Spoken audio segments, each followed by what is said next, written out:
ভালো আছো তো? আজকে আমি একটা কবিতা বলবো, কবিতাটা শুনে বলবে কেমন হয়েছে। ভালো থাকবে আর খুশি খুশি থাকবে। বন্ধুরা, আজকে একটা কবিতা বলবো। কবিতার নাম পান্থজন, শামসুর রহমান।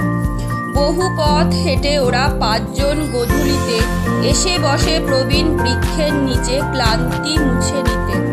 গাছের একটি পাখি শুধায় ওদের, বলো তো তোমরা কারা? প্রশ্ন শুনে পান্থজন ঝুঁকে পড়ে নিজের বোধের কাছে। বলে একজন, হিন্দুত্বের প্রতি আজন্ম আমার টান। দ্বিতীয় জনের কণ্ঠ বাঁশির মতন বাজে, আমি বৌদ্ধহীন জান।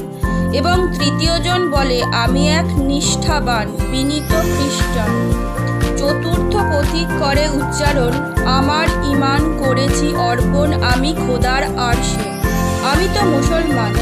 পঞ্চম পথিক খুব কৌতূহল বসে কুড়িয়ে পতঙ্গ এক বলে স্মিত স্বরে, আমি মানব সন্তান।